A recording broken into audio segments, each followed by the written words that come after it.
You see, passion is not the same as purpose. Your passion is where you benefit. Your purpose is where the world benefits.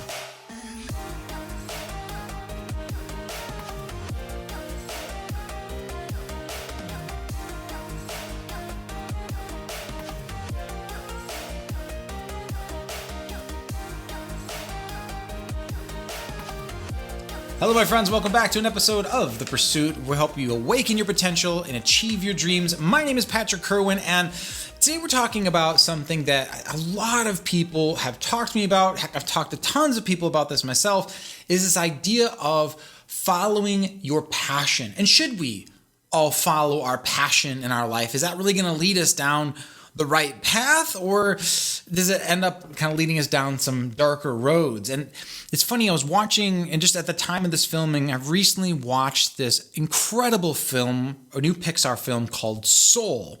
And in this glorious film, you have this character who is following his passions, which just in this case happens to be music. And I don't want to give anything away, but one of the core lessons, or questions I should say, of this movie is that enough? Is following our passions the indicator that we're on the right path? Or is there something more that's right in front of us that we might be missing? So if you're in one of those situations where you are either a person not following their passions who wants to get back on that path, or you're someone who's following their passions and kind of wondering, am I even going down the right road? You're really going to get a ton out of today. So let's go into this idea of passion and purpose. So right here, as you can see, I've got kind of a column here, if you will, is passions on one side and purpose on the other. And the main thing to understand about the difference is passion is when you are following what benefits you. It's stuff that you love. But purpose is what you're doing that benefits the world and benefits others. So, for example, if you want to do this exercise with me, just to see what comes alive for you, I'm just going to do a couple, and then I'm going to ask you to do some yourself. So let's just go right here to the passion side of the scale. What you want to ask yourself is, where do I come alive? Whether it's a subject that you love, or a hobby that you love, or just any sort of activity. Now, let me just write a couple ideas down and see. So, for example, in the movie Soul, this character loved music. Maybe a lot of people love reading, or the other reverse, writing. Maybe you love dance, or you love business and studying business. I know a lot of people love the idea of the chase of entrepreneurship, or idea of starting something or building something from scratch, whatever it is. On my list, I'll give you an example, is gaming. I love tabletop gaming. I love design and graphic design. I love all these things, and I find myself studying all these things that I love. And so what I would ask you to do is keep it simple, folks. Get a piece of paper. If you haven't done an exercise like this before, this could be a game changer for you. Write down the things on the left, your passions, the things that you love. So here's a couple ideas, some litmus tests of what belongs on this list for you. Now, back in the day when we used to... I've gotten to the age where I'm saying back in the day. I've crossed over in my 40s. But back in the day, we used to have bookstores. And the idea is that you'd go into the store, and a question would be, where do you find yourself in the store? But I guess the modern version of that is, on the internet, where do you find yourself? What kind of videos like this video do you end up watching over and over again? What channels are you subscribed to? What is the kind of information or content that you just love learning more about, whether it's a subject or an idea? And maybe it's not something that you learn, but something you love doing. It's a practice, it's an activity for you, and you are just immersed in this topic. Whatever that is, start writing some ideas down. Another way to ask the same question when it really comes down to some of your core passions, right? Because we have many, many things we love. But if you're saying, Patrick, I want to get down to my core, my essentials, okay? Here's the question for you. Again, what do you lose time doing? What activity are you doing for 4 hours and you didn't even know that 4 hours passed? You with me? Whether it's conversing around a particular topic, something you just talk about over and over again. So whatever it is for you, wherever you find the spark, to use a word from the movie Soul, that's what's going to be on your passion list. Now, let's move over to the purpose list, because this is a big mystery for so many people. I know I've asked this question, maybe you have in your life, and if you haven't, I invite you now to ask this question. What is my purpose? I'm like, what am I doing with this life? Why am I here? Or what am I here to do? And your purpose is really not so much about you as much as it is about contribution.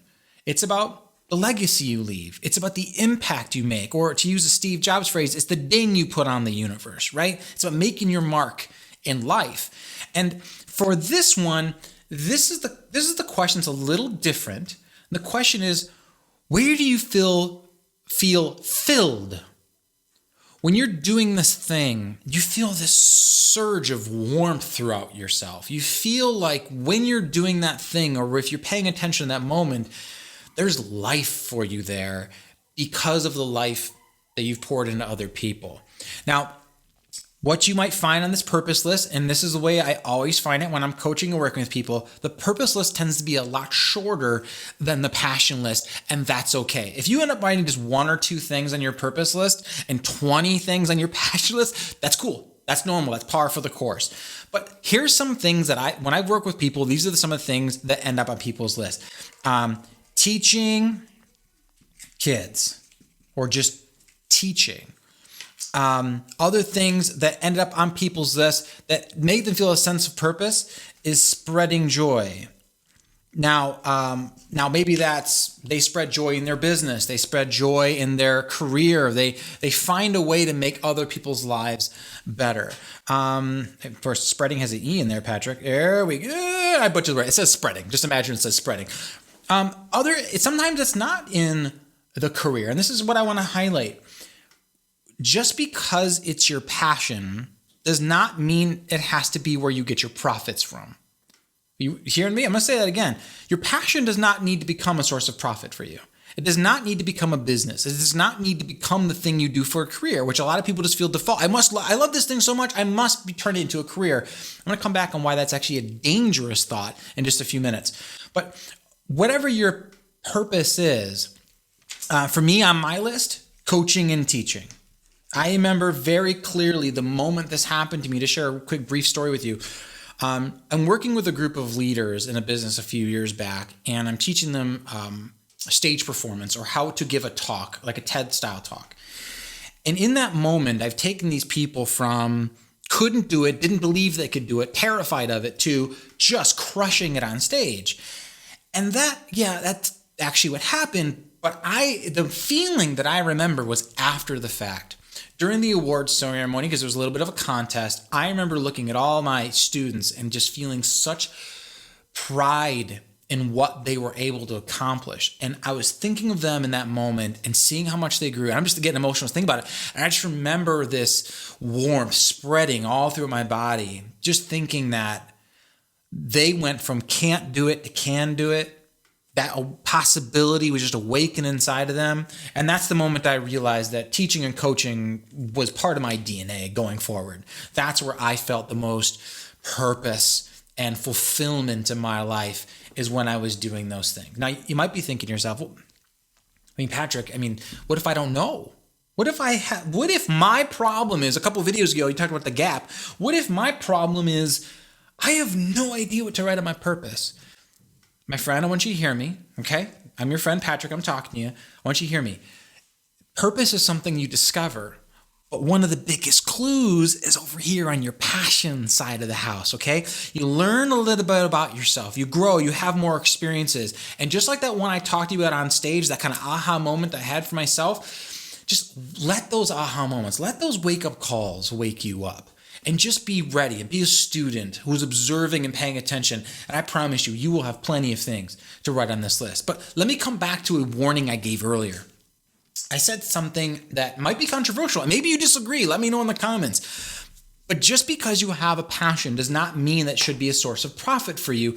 And here's why. Or should be a business or a career for you. Because just because you have a passion, something you light up about, something you love, does not mean that you need to spend the rest of your time making a business about it. And I'll be completely honest with you guys, like making these videos and doing this thing and building up my business legacy life, that was something I had a lot of inner torment about. It was a subject I loved and I had such care for, and something I could talk about endlessly about all these topics that I love writing it. But then I thought, man, now I'm going to turn this into a business. My art is now going to become something I sell. And I had to let go of the idea that it was just for fun, and now it became something more serious.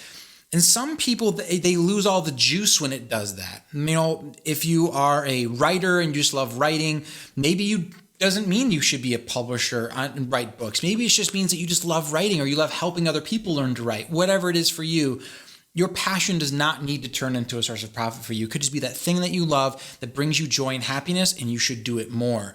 But sometimes the purpose is just in finding a way to serve others with your passion, not necessarily turn it into a business or a source of profit. You with me? Let me know what you think in the comments below on that, or if you completely disagree. You should always turn your passion into a profit. But look, this is what I want you guys to take away from this, and I'm going to kind of go back to where we started. The spark within you, the fire within you, it's going to guide you in some direction. It's going to give you some clues, like a good detective. And your job as a good human being and a quality human being is to follow the clues and honor your own passion and your own spark. And the question that I would challenge you to work on in yourself as you do this is, what are my passions? What I love? When I'm doing it, what makes me spark alive?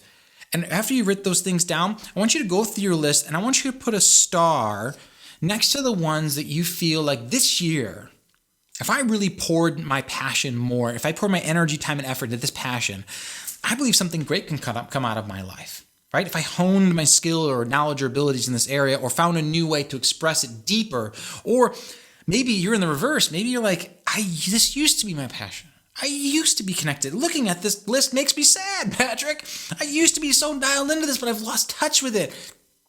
Then I want you to have an honest conversation with yourself. Now, maybe it's time. It's the season of your life to reconnect with the things that used to be connected with, that you lost connection with, and find that way back. And if there's any way I can help you, I'd love to. And then use that to say, where can I add value to others with this passion that I have? How can I find a way to serve so that it becomes a source of purpose? And as like I said earlier, allow yourself to just naturally have experiences that unravel that purpose for you. It may not be clear right away. So thanks again for tuning in for another video. If you enjoyed what you saw today, one of the best ways to say thank you is with that like button, and please feel free to join us and subscribe. But until we see you next time, I want you to remember always, may the fire within lead the happiest heights, and the road you travel be lined with lights. We'll see you next time.